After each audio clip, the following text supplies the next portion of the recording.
statements here, Mackey and Judd. All right, and by the way, I have a buffoon of the week for you guys too, toward the back half of this. But Judd, why don't you start us off here with Twins? They get a fourth game against the Mariners, but they're 1-2 to start the season. The bats finally woke up yesterday, so lead us off with a Twin statement.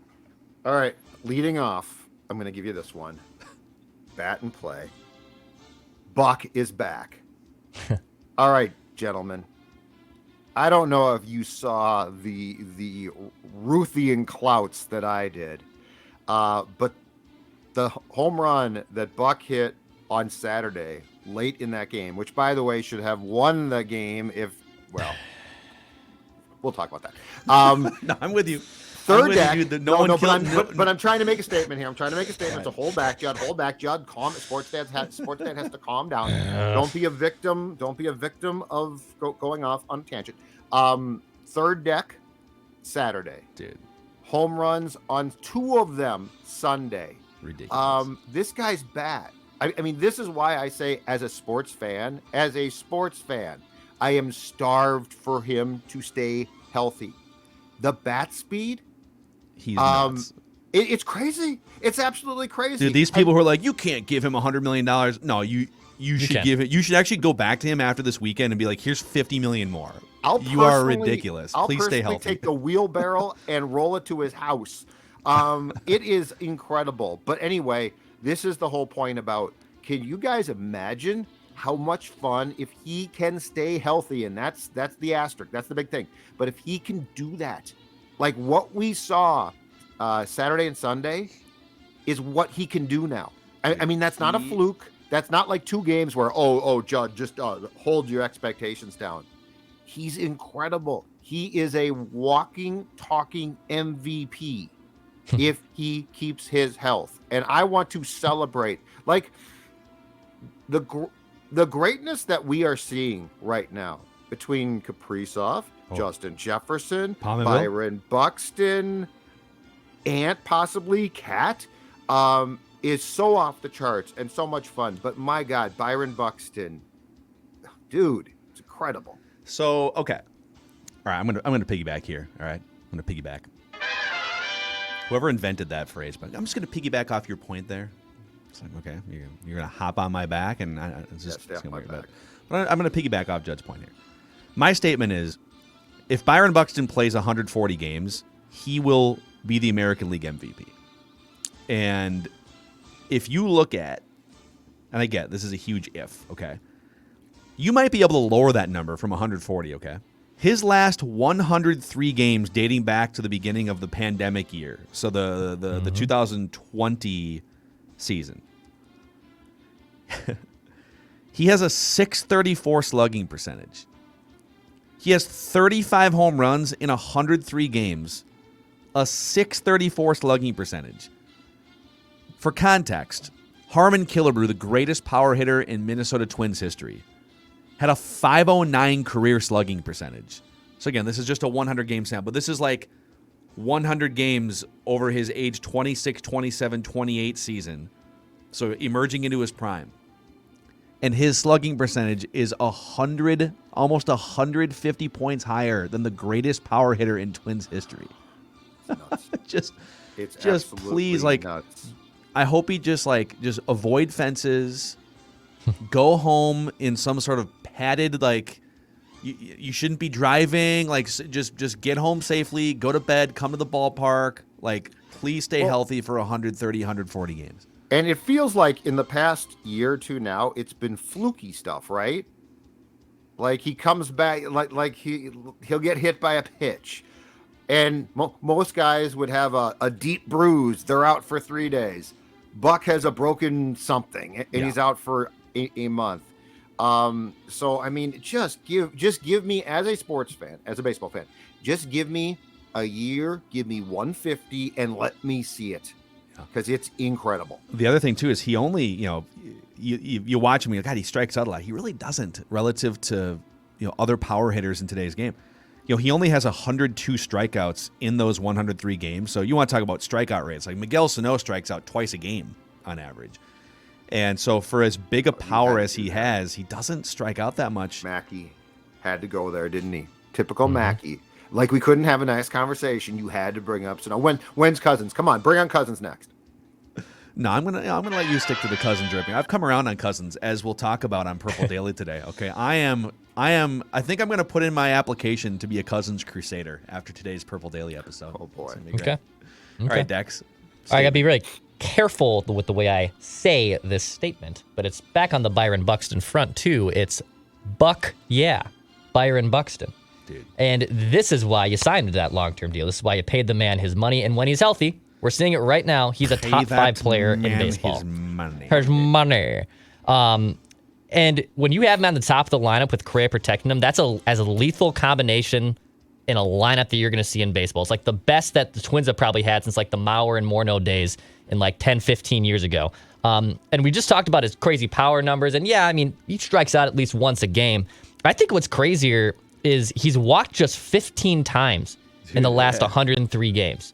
Yeah. And that's not to suggest he has a bad eye at the plate, because he doesn't have a bad eye at the plate, but I think he has matured enough as a hitter to know if you're going to throw me a cookie or a fastball center cut, I'm not going to be just waiting for the next perfect pitch. I am going to hammer that pitch. So the fact, even though he hasn't drawn a ton of walks, like, there could be some alarmingness there, right? Like, he doesn't walk a ton. He's a free swinger. The way he's attacking baseballs and the way he's matured as a hitter, I think is a much more telling sign, and wouldn't be too much of a sign of concern just because he isn't walking a lot. If he's hitting all those home runs and he has this true power dude and plays elite defense, I'm not really concerned that he isn't walking a ton. No, I think that's a great point because of this. When he struggled, when 87 people were saying, "Hey, Buck, do this. No, do that. Leg kick it," right? He tried to work counts, and he struck out. Yeah. And Dex, you're exactly right. There are guys that love to work counts. I mean, Mauer was fantastic. Strike one. Oh, okay, cool. Strike two, even better. He was like inviting strike one. Yeah. Exactly. Byron, to Dex's point, in my opinion, is saying, bleep that. If you're going to throw me a pitch I can hit, I'm not going to work the count. Yeah, I mean, I'm telling you, I really think the seismic change in Buxton as a player came about 3 years back when he finally said, I'm done listening to everybody. I'll listen to one person, but I now have an idea. And from that day on, and it's just gone uphill since then, and he's improved. But from that day on, it changed him drastically because he got confidence. I love that he goes hunting on the first pitch. So how about this? So he's 1 for 1 swinging at the first pitch with a home run this season. I think it was the go-ahead 2-run shot. I think that was the first pitch. Last season, Byron Buxton, when swinging at the first pitch, so he swung at the first pitch 46 times last season. Mm-hmm. He batted .535. Good Lord. With 15 extra base hits in those 46 swings on the first pitch. Now, does that mean he should swing at the first pitch all the time? No. And that also includes getting hit by the first pitch 3 times. So technically he swung 43 times at the first pitch. 43 swings, 23 hits on 43 first pitch swings. So I'm sure there's different times where he might be looking off speed, fastball, but if he goes up there knowing what he's looking for, all right, I'm going to look for if it's first pitch fastball up, I'm green light. He is a badass. .535 last season when swinging at the first pitch. Dude, Think about that. The bat speed, too. The bat speed is incredible. That bat gets around so quick now. Oh, my God. So ridiculous. He's almost as quick as a motorcycle at Dennis Kirk. Okay, I'd love to see that race, wouldn't you? Yeah. I'm going to go DK there. I mean, well, I think Buxton can get up pretty quick, but if you like to ride, baseball season means riding season. And they got what you need at Dennis Kirk. They're also huge supporters of us here at Score North, Mackey and Judd, Purple Daily. But if you like to ride, there's over 160,000 parts and accessories in stock. Same-day shipping on orders placed before 8 p.m. 0% financing for 12 months as well on new bikes. So check them out. They ship today. Ride more, wait less at DennisKirk.com. Also, I don't know, Declan, how you couldn't get nostalgic and emotional and excited about golf, watching what we saw at the Masters this weekend. Scotty Scheffler emerging. Tiger made it through 4 rounds. Great times.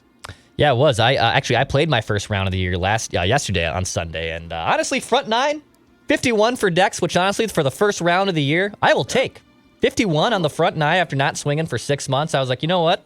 That was that's one of the better rounds I've strung together, whether it's 6 months off or 6 months on. I think Tiger shot a 51 on the back on Saturday. Actually, it's pretty bad. Yeah, so there you go. I'm just as good as Tiger Woods, basically. The back 9, I'm not going to discuss what happened on holes 10 and 11 on the back 9, but I will say what I will be doing this summer is going to the Meadows at Mystic Lake. Yeah. And what you can do, too, is get the frequent player card, which enjoys discounted rates and merchandise and a 3-week advance to book a tee time. You know, it's one of the nicer courses in all of Minnesota. So if you get this frequent player card, this gives you access to book out your tee time 3 weeks in advance and 20% off in-stock grips for a limited time. Go check them out. They also have a great patio to just sit there and watch some beautiful golf and enjoy a beautiful summer day. It's the Meadows at Mystic Lake. Yes, damn right it is. All right, back to Judd. Statements. All right, I'll continue on the Twins theme and tell you this. My statement is, this is going to be a treat. Now, what am I talking about? The Twins as a whole? Judd, what? Judd, are you crazy? No. Carlos Correa. Perhaps the best baseball booty call of all time. And make no mistake, that's what this is. A baseball booty call. Scott Boras called and said, you guys up? And the Twins are like, hell yeah, we're up. Come on over, Carlos Correa. Here's the weird thing, though. So hit his first home run on Sunday. Another third deck shot, which, by the way, I mean, that is a shot. 2 third deck shots by Twins players in 2 days with Buxton and Correa. But I'm not talking about him at the plate. That's going to be fun. I'm talking about him at shortstop. I'm talking about him in the field. He has made the plays that we thought Andrelton Simmons would consistently. He's made those plays in the first 3 games. He made a great diving stab or a jumping stab on Friday, a diving stab on Friday. But I want to talk about the one that stands out to me. His work on the relay from Kirilloff to cut down the run at home plate was phenomenal. Like, go back and watch that. That is a platinum Gold Glove shortstop. Watching this guy play short, which is an incredibly tough position. Like, it takes talent. It takes a lot of things. It takes smarts. Carlos Correa, this is going to be a treat to watch you play short. And if you are a Dodger in 2022 or 3, if you are anywhere else, that's too bad. But for one summer, I'm going to make damn sure I enjoy this. And you know what? Here, I'll piggyback again off Judd here. I'm just going to keep piggybacking off you. Okay. If he only stays for 1 year, listen, I would probably still trade Royce Lewis for a lights-out arm that can help this year. But based on the way Royce Lewis has started so far at AAA for the Saints, the Twins are going to be just fine at shortstop in 2023, regardless of whether it's Carlos Correa or Royce Lewis. I like where you're going. He already has multiple extra base hits. He's hitting like 350 or 400 through the first week of the season. Saw him make a couple great plays at shortstop. So the Twins are in very good hands at the most important positions on the diamond, center field and shortstop, for the next 2+ years. The Saints are mashing right now, too. The Saints are off to a hot start. Love it. Yeah, they got some dudes down there for sure. All right, back to Declan. My statement is the energy at Target Field is phenomenal. I was there on opening day, and obviously, there's the lure of opening day, right? The smell of brats and beers, and my 15% off beers, humble brag with being a season ticket holder. I got this nice new hat, too, over the weekend from the clubhouse. I love these hats. It's like the trucker-style fitted hat. I'm a big fan. That is nice. Declan wears that hat for years. That's Twin stuff. Those players were wearing the trucker-style hats in spring training, and the bald ones, like me, their heads were getting sunburns. Yeah. Because the mesh doesn't protect you if you have a shaved head. This is true. When you have a glorious head of hair like mine, though, it just covers your entire mop, so you're fine there. But in the bottom of the 9th there, in the loss on opening day, unfortunately, to Seattle, with Gary Sanchez at the plate and the entire stadium, I don't know if you guys could hear it, but I mean, just erupting with Gary. I was there. Yeah. It was awesome, dude. I miss that type of energy at Target Field. We really haven't had a whole lot of that in the history of Target Field. And just to have that type of vibe and energy from the Twins faithful, and again, it's opening day, so it's a little bit more Of course, it takes, a Yankees player to make that happen, by the way. Damn right. And then it takes the Yankees to it takes the Twins to help the Yankees get an opening day win with Josh Donaldson driving in Connor Falefa for the winning run, which I think is absolutely hilarious. Neither here nor there. Really the energy at Target Field is palpable this season, and I'm excited to see where it goes. Is Connor Falefa a twin? Do we count Connor Falefa as a twin? Didn't he show up at spring training? I think he did like day, a. Hey, I think they lost his car. Did he have a spring training at bat? No, he didn't. Right? He got traded the next day, didn't he? Okay. I think he came in, said hi to Rocco, and they traded him like hours after that. They gave him this the social media treatment too. Like the Twins got a shortstop. Here he is. Well, Actually, Carlos Correa is available. We got to clear some money. See ya. Again. By the way, booty call. Are you guys up? Yeah. On the social media front, did you guys see Big Cat from Barstool clowning the Twins' Twitter account last night? Oh no. For what? So apparently, the Twins' Twitter account is not putting out graphics when they lose. They're only putting out like the final score graphic, like, hey, final score graphic, the Twins won today. They're not doing that when they lose. And Big Cat's been clowning them and saying hashtag justice for Seattle after their first 2 wins, and even is now like has a running tally. Like the Twins put out like all the home runs they hit yesterday, Bucks and the grand slam and Kepler's. And Big Cat tweets it, losses not tweeted, Twins 2. So it's probably some bit at Barstool, but Big Cat also clowning the Twins social media front last night as well. Is that where we're at with state-run media now? We're not even acknowledging that 2 games happened. Is this new? Like, have the Twins not? I thought they put out losing. I think they. I don't know if they put out a graphic. They usually put out like, hey, just like loss, Twins 7, Okay. Indians 10 or whatever. But like he even quoted the last one saying, "Post the final score from the losses, you cowards. Hashtag justice for Seattle, and your count is hereby cursed, Twins." Which then a bunch of Twins fans chiming in, and be like, "Oh, don't worry, dude. We've lost 18 consecutive playoff games. The Twitter account is the Coming least up of our next, the problems." Twins look to start the season 2-0 in the series finale against the Seattle Mariners. Audra? That's how I would start the pregame show. The Twins, their season debut, a 1-0 start against the Seattle Mariners. What about the first 2 games? Yep, the Twins are 1-0 in Sunday games. We'll break down what they do right on Sundays coming up next. Oh man! All right. My next statement is let me jump in here real quick, and because we kind of alluded to it, but no one kills a buzz quite like the Minnesota Twins. When Byron Buxton hit that bomb in the 8th inning on Saturday, what a freaking moment! Like, and he's done stuff like that a few times over the last few years, and Gleeman actually has a piece in The Athletic today that outlines the times where Buxton's been a hero, and then the team kicks it back.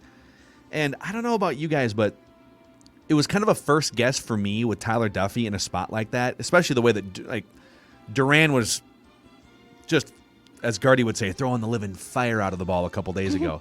I think Duffy is like my 4th or 5th choice to put in a 1-run 9th inning save situation. Like, you're going to use him in high leverage spots because he is one of your better relievers, but right, he's not.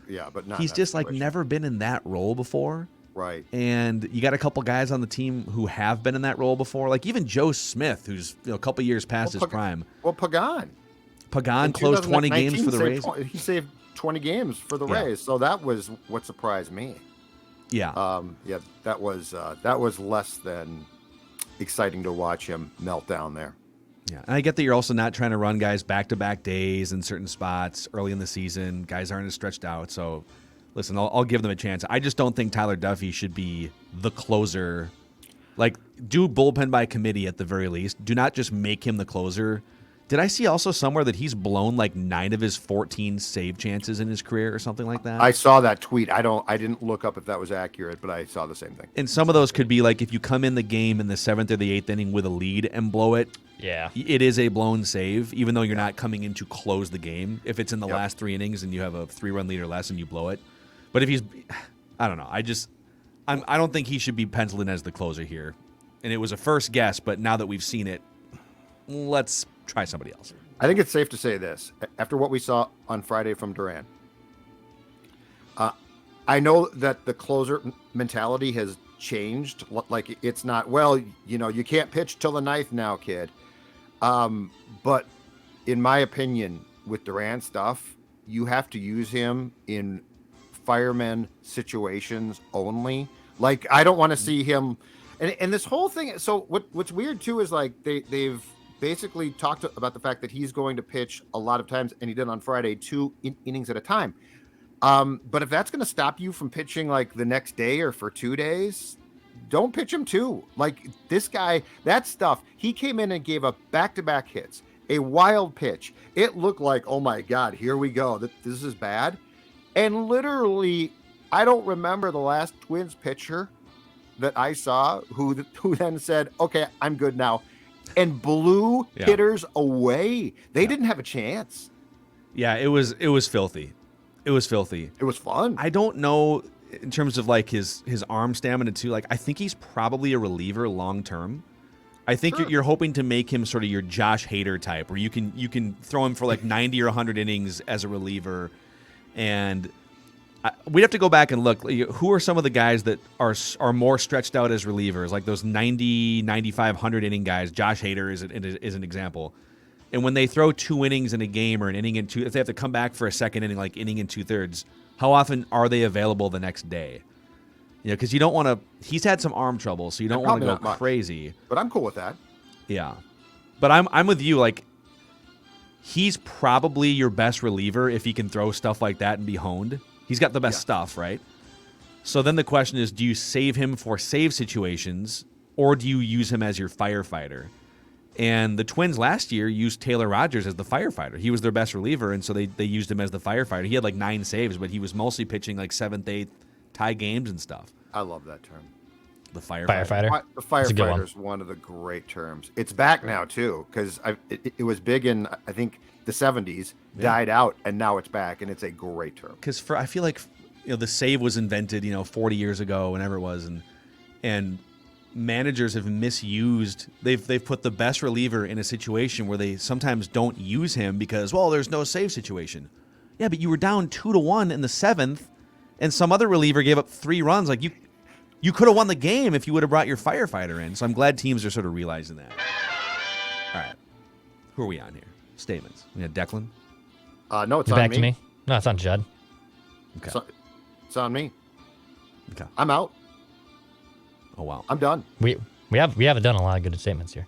I mean, Twins wise, I'm done. Twins wise. Oh, I thought that was your statement. I thought you were saying that you're done. You're out. I thought you're out on something too. You're just no, like you have I'm no done more with Twin content left to give here. I'm done with Twin State. Well, I've got a wild one, but if we're still on Twins, I didn't want to jump in line. My next thing is buffoon of the week. So when it comes back, it comes back to me, I'll give you the buffoon of the week. No, I'm good on the Twins. Nope, I'm good on the Twins for right now. Okay. Yep, go ahead. Well, then I will proceed with a wild statement. What a comeback! Yesterday, the Wild, and I'm not joking. And Dex and I broke this down in depth on Judd's hockey show, sponsored by our friends at Surly last night. But the Wild goes down within the first, I believe, 10-17 of the first period, 3-rip, and they look terrible, Phil Mackey. They look awful. They look lost. They look so bad that during a series, midway through the first period or a shift, that the Kings were toying with them, controlling the puck in their zone. The Wild couldn't get the puck. It got so bad that the fans started to boo, like the fans were, and rightfully so. Moments after that, Mets Zuccarello draws a penalty for tripping on the Kings goaltender. Moments after that, Kirill Kaprizov scores a power play goal to make it 3-1. And after that, the Wild does not look back. 6 unanswered goals.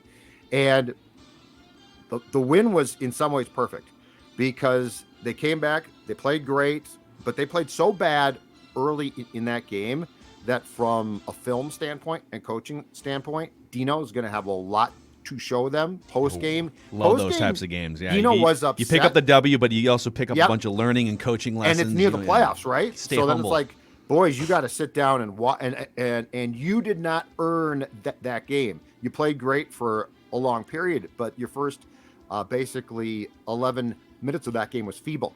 So what a comeback, because it serves 2 purposes. It gets you 2 points, which is fantastic, but it also, with the playoffs now 11 games away, is a big-time learning tool because there was a ton of things. As Dean said post-game, we did, for the first part of that game, nothing well. Yeah, So don't get too high, don't get too low. All right, the Hockey Whisperer will actually grace you with his presence real quick. And the statement is quite simple.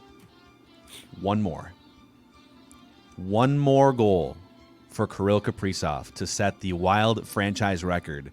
He's currently tied after that goal you mentioned last night with Marian Gaborik at 42, and the Wild has plenty of games left on the schedule.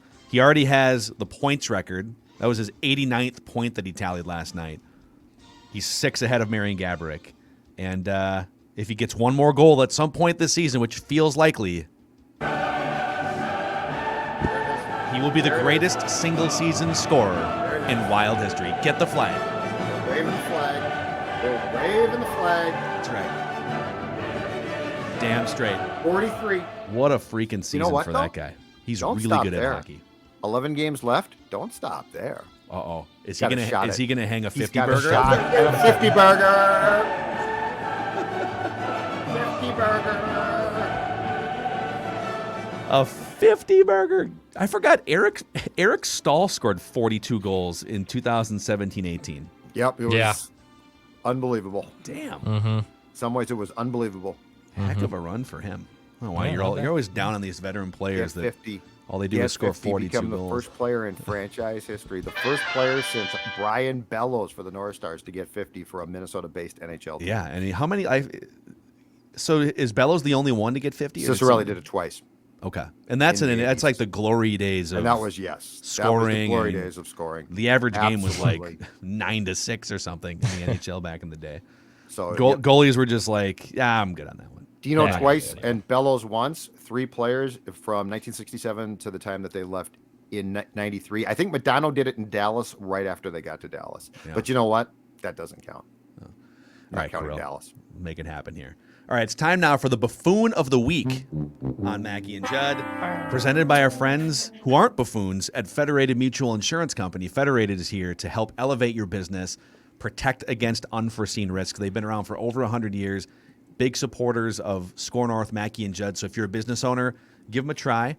Talk to the smart people, federatedinsurance.com. Remember, at Federated, it's our business to protect yours. All right, saw this statistic from Warren Sharp, NFL analytics writer and Twitter personality. The buffoon of the week is Mike Zimmer. Oh, boy. Get this. Now, it's like he's been fired for like 2 or 3 months. You know, why are we still putting dirt on Mike Zimmer? Because this stat came out. Look at that.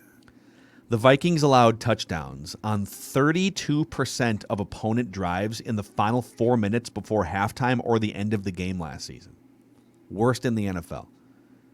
So 1/3 of opponent drives, 17 games last year, final 4 minutes before halftime or the end of the game, resulted in a touchdown. Not a score, not getting into field goal range, a touchdown.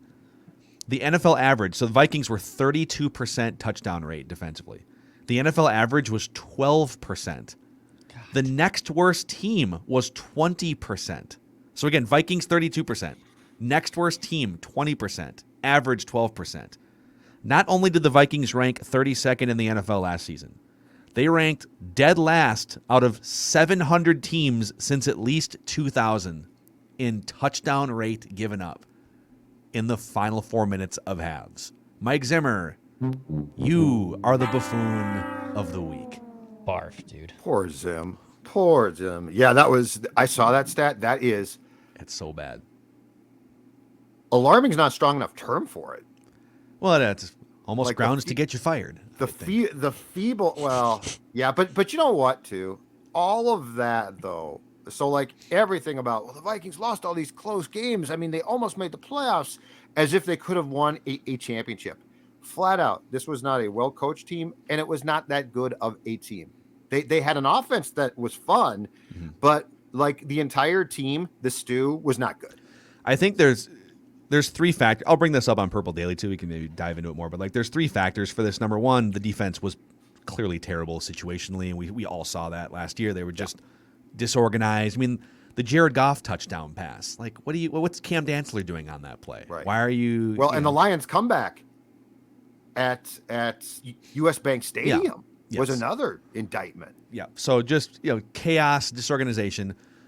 Factor number 2, the Vikings played an historic amount of close games, right? Like the Vikings every game was close. So it wasn't like the defense had many situations, and some of it was self-inflicted because the defense, had a hard time shutting opponents down. Also, like the offense sputtered for different parts, but Three and outs. Yes. Yep. So whoever's fault it was, like the Vikings were in all these close games where the opponents are clawing to score touchdowns late to take a lead or to ice a game or whatever. It wasn't like, all right, guys, we're up by 3 touchdowns and now we can just sort of pin our ears back and force the opposing team to throw a dumb interception.